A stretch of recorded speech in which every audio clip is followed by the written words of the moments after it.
নমস্কার বন্ধুরা, আপনারা দেখছেন ট্যারট গাইডেন্স উইথ শ্রীময়ী। বন্ধুরা, এটাতে বিভিন্ন সময় আপনাদের বিভিন্ন প্রশ্নের উত্তর আমি এখানে দিয়ে থাকি। আজকেও আমি একটি রিডিংয়ে আসব। তার আগে বলে দিচ্ছি, এই 15, 16 এবং 17 ফেব্রুয়ারি মিলে যে যোগটি তৈরি হয়েছে ইউনিভার্সে, সেটি হচ্ছে তাকে বলা হয় ত্রয়স্পর্শ। আপনার খুব ভালো হতে পারে, খারাপও হতে পারে। এই সময় যে ফলাফলটা, সেটি কিভাবে আপনারা পেতে পারেন, মানুষকে কি কি সমস্যার মুখে ফেলতে পারে, সেই নিয়ে আজকের আলোচনা। মহাশিবরাত্রি রয়েছে সামনে। প্রচুর মানুষ আছেন যারা হচ্ছেন যে তাদের স্বামী বা তাদের সন্তান নেশাশক্তিতে জড়িয়ে পড়েছেন এবং জড়িয়ে বাড়ির অসম্ভব ডিম্যান্ডিং হয়ে গেছেন। তারা যে কোনো যেন তেন প্রকারেণ যে কোনোভাবে তারা বাইরে থেকে হয় টাকা পয়সা ধার করছেন, নাহলে স্ত্রী সন্তান মা এদের থেকে তারা বল প্রয়োগ করে টাকা নিচ্ছেন এবং সময় সময় তাদের মারধরও করছেন। তো এই ভয়ঙ্কর একটি হোয়াটসঅ্যাপ রয়েছে আমার কাছে। তো এটা নিয়ে আগে পড়ে নিই হোয়াটসঅ্যাপটি এবং সেখান থেকেই আমি ওটার রিকভারির রাস্তাটা আমি বলে দেবো। আগে হোয়াটসঅ্যাপটি দেখে নেওয়া যাক। ভদ্রমহিলা জানিয়েছেন মালবাজার, উত্তরবঙ্গ থেকে। তো সেখানে উনি জানিয়েছেন, শ্রীময়ী, অত্যন্ত দুঃখের সঙ্গে আমি জানাচ্ছি যে আমার একটি মাত্র সন্তান, সে ইঞ্জিনিয়ারিং পড়তো। কলকাতায় তাকে আমি পড়তে পাঠিয়েছিলাম, কারণ তার রেজাল্ট শুধুমাত্র আমাদের এই মালবাজার বা উত্তরবঙ্গে না, মানে রীতিমতো ঈর্ষণীয় রেজাল্ট ছিল এবং তাকে কলকাতার একটি নামকরা ইঞ্জিনিয়ারিং কলেজে আমরা পড়তে পাঠাই। আরও এগিয়ে যায় এবং তার বাড়ির এবং আমাদের নাম অর্থাৎ বংশের মুখ সে উজ্জ্বল করে। কিন্তু খুব দুঃখের সঙ্গে শ্রীময়ী জানাচ্ছি যে কলকাতায় গিয়ে সে বেশ কিছু বখাটে বন্ধুবান্ধবের পাল্লায় পড়েছে এবং সে প্রবলভাবে নেশাসক্ত হয়ে পড়েছে। এখন সে পড়াশোনাও ঠিক মতো করছে না। এখন সে বলছে পরীক্ষা সে দেবে না এবং মাঝপথে সে হোস্টেল ছেড়ে এসে বাড়িতে রয়েছে। তাকে সেখানে ফেরত যেতে বললে সে নানা রকম অকথ্য গালিগালাজ করছে, যেটা আমার ছেলের এই পাল্টে যাওয়ার রূপ দেখে আমি হতবাক এবং বিস্মিত। এবং তাকে যখন নিয়মিত সে আমাদের কাছে চাপ দিয়ে টাকা নিচ্ছে এবং সন্ধে হলেই সে নেশা ভাঙ করছে। মানে আমার ছেলেকে তখন আর আমার ছেলে বলে আমার মনে হচ্ছে না। একজন মানে খুব দুঃখী মায়ের কথা এখানে তিনি শেয়ার করেছেন এবং জানতে চেয়েছেন, শ্রীময়ী, এরকম কেন হলো, আপনি যদি একটু আমাদের জানান।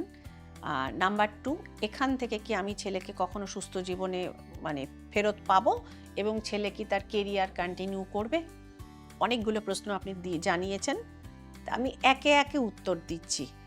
প্রথম কথা হচ্ছে যে আপনার ছেলের আপনি যে হরোস্কোপও পাঠিয়েছেন এবং এখানে কার্ডস যা রিভিল করছে, সবকটা আমি দেখাতে পারবো না, একটা দুটো আমি জাস্ট দেখাবো। তো সেক্ষেত্রে আপনার ছেলের রাহুটা ভয়ঙ্কর দুস্থানে রয়েছে। 6, 8 এবং 12th হাউস হচ্ছে দুস্থান। আপনার ছেলের রাহুটা এর মধ্যেই, রাহুকেতুর অ্যাক্সেস এর মধ্যেই রয়েছে। কাজে দুস্থানে রয়েছে মানে রাহু, এবং কাজে সে তো এমনিতেই ব্যয় জায়গা তৈরি করবে এবং অসম ব্যয় অর্থাৎ আয়ের সঙ্গে সঙ্গতিহীন ব্যয়। এবং সে আপনি যেরকম বলেছেন, পারলে সে ঘটি বাটি বাড়ির বিক্রি করে নেশা করে, সে সেই রাস্তাতেই কিন্তু যাবে। এবং তার সঙ্গে অন্যান্য পাপগ্রহের দৃষ্টিও পড়েছে তার ওপর। সুতরাং সেক্ষেত্রে একটা তো রাহু মঙ্গল যোগ তার তৈরিই হয়েছে, যে কারণে সেরকম অবাধ্য উগ্রতা তার মধ্যে নিয়েছে এবং সে অত্যাচার এবং উৎপীড়ন করে ইভেন সে আপনাদের মারধর পর্যন্ত করছে। এই জায়গাটির কারণেই এই সমস্ত হয়েছে। সঙ্গে রয়েছে আপনার বাড়ির তীব্র দোষ এবং গুপ্ত শত্রুতা। আপনারই কোনো রিলেটিভ, এবং এখানে মানে আমি সম্পর্কটা তো মেনশন করতে পারবো না, মানে রক্তের সম্পর্কে দেখা যাচ্ছে কোনো মহিলা তার ওপর কিছু গুপ্ততন্ত্র প্রয়োগ করেছেন। এই দুটো মিলিয়ে তার কিন্তু এই গণ্ডগোলটি বিশালভাবে দেখা যাচ্ছে। এবং আপনি যদি জানতে চান, এই কোশ্চেনটা আপনি করেননি তাও বলে দিচ্ছি যে সেটা তো মালবাজারে থাকলেই হতে পারতো, কলকাতা যাওয়ার পর কেন হলো? তো আপনি হোস্টেলে দেওয়ার আগে কলকাতায় কোনো আত্মীয়ের বাড়ি ছেলেকে পাঠিয়েছিলেন তো?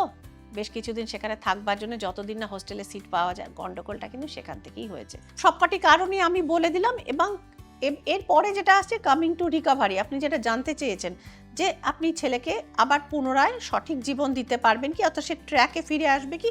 হ্যাঁ, আপনি সেটা পারবেন এবং এইখান থেকেই কিন্তু আপনার ছেলের এই নেশাশক্তি দূর করাতে হবে। এবং শিবরাত্রি এবং এই যে তার পরের দিন অমাবস্যা যে তিথি রয়েছে, প্রচণ্ড কড়া তিথি এবং সূর্যগ্রহণ যুক্ত অমাবস্যা, যদিও এটা ভারতবর্ষের দৃশ্য নয় এই সূর্যগ্রহণ, তাও সেক্ষেত্রে এফেক্ট, কসমিক এফেক্ট থাকে, ইউনিভার্সাল এফেক্ট থাকে, তো সেইটার হিসেবেই কিন্তু কাজ হবে কোনো না কোনো পীঠস্থানে। তো সেইখানের জন্য আপনি ইমিডিয়েট যোগাযোগ করে নিন এবং ঠান্ডা মাথায় কিন্তু আপনাকে এই কাজটি করাতে হবে। অর্থাৎ মানে ছেলেকে দেখে আপনিও যদি ইমোশনালি ভেঙে পড়েন, তাহলে আপনি এই যুদ্ধটা লড়াই করবেন কি? এটাও তো ওয়ান সর্ট অফ লড়াই। এবং প্রচণ্ড বিবাদ করছে। আমি জাস্ট একটা কার্ডই দেখালাম যে দেখুন, মানে একদম প্রচণ্ড বিবদমান কার্ড একটি পড়েছে, 5 অফ ওয়ান্ডস এখানে পড়েছে। সুতরাং এই রকম পরিস্থিতি, বাড়ি সারাদিন কুরুক্ষেত্র হয়ে রয়েছে। আপনি বার করতে পারবেন, কিন্তু শিবরাত্রির তিথিতে বৈদিক এবং ওয়েস্টার্ন দুটো মতেই কিন্তু কাজ করা হয়। এবং পরের দিন অমাবস্যা রয়েছে। অ্যাকচুয়ালি কি হয় বলুন তো, শ্রীময়ী চক্রবর্তীর কাজ একদিনে হয় না, তিথি নক্ষত্র যোগ ধরে টানা কিন্তু ক্রিয়াটি করতে হয়। এবং সঙ্গে রয়েছে তার সেই মানে বংশানুক্রমে পাওয়া হার্বাল কিছু জিনিস, যেটা কিন্তু ইনটেক করালে অবশ্যই অবশ্যই, এবং এটা শুধু হার্বাল না, এটা দৈব ঔষধি রয়েছে, যেটা ব্যবহার করালে প্রচুর নেশাসক্ত ছেলেমেয়ে, নেশাসক্ত মানুষ কিন্তু ধীরে ধীরে ধীরে ধীরে নর্মাল লাইফে কিন্তু ফিরে এসেছেন। তো আপনিও এই দুটি পদ্ধতি ব্যবহার করুন, অর্থাৎ মহাদেবের কাছে, ভোলানাথের কাছে আপনি ক্রিয়াটি করান শিবরাত্রি এবং অমাবস্যাতে, এবং পাশাপাশি এই যে দৈব যে ঔষধিটা রয়েছে, এটা আপনার ছেলেকে আপনি ব্যবহার করান, দেখবেন ধীরে ধীরে সেই নেশাশক্তির পথ থেকে সরে আসবে। এবং এই রাহু এবং এই মঙ্গলের সমস্যার প্রতিকার তো আপনাকে অবশ্যই করাতে হবে। আমি আপনাকে উপায়গুলো বলে দিলাম, এবার সেটা কবে করাবেন, কিভাবে করাবেন, সেটা আপনার উপর ডিপেন্ড করছে। তবে যদি যোগাযোগ করে নিতে চান শ্রীময়ীর অনলাইন বা অফলাইন চেম্বারে, আপনি নাম্বারগুলোতে যোগাযোগ করে নেবেন, আমার অ্যাসিস্ট্যান্টরা ফোন ধরবেন, বাকি কথা তারা আপনাকে ডিটেলে জানিয়ে দেবেন। তো এইটা হলো আজকে রিডিংয়ের বিষয়বস্তু। বুঝতেই পারছেন ক্যামেরার ওধারে যারা রয়েছেন এবং শ্রীময়ীর এই প্রোগ্রামটি দেখছেন, তাদের অনেকের বাড়িতেই এই সমস্যা রয়েছে। কারণ নেশাশক্তি এবং উগ্র সন্তান আজকের যুগের দুটো সাংঘাতিক, মানে কি বলবো, মানে সেই জীবন্ত ইস্যু যাকে বলা হয়, বার্নিং ইস্যুস। তো প্রচুর ফ্যামিলিতে এরকম হচ্ছে। প্রথম যেটা করার দরকার সেটা হচ্ছে এই দৈব ঔষধি প্রয়োগ করে আগে তাদের নেশার পথ থেকে সরিয়ে নেওয়া। উপায় কি আছে যারা জিজ্ঞেস করেন শ্রীময়ী? হ্যাঁ, উপায় তো আছে, শ্রীময়ীর ভাণ্ডারেই আছে। তার জন্য সময় নষ্ট না করে দ্রুত যোগাযোগ করুন, যাতে আরও বড় বিপর্যয়ের হাত থেকে আপনারা বাঁচতে পারেন।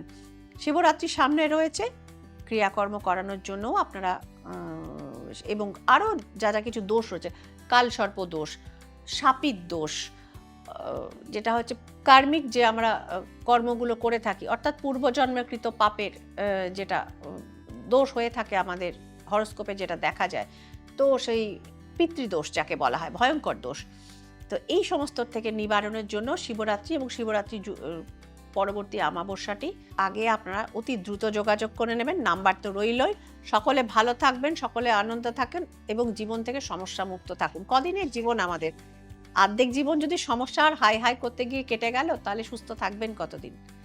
ভালো থাকুন বন্ধুরা, সকলে আনন্দে থাকুন। নমস্কার।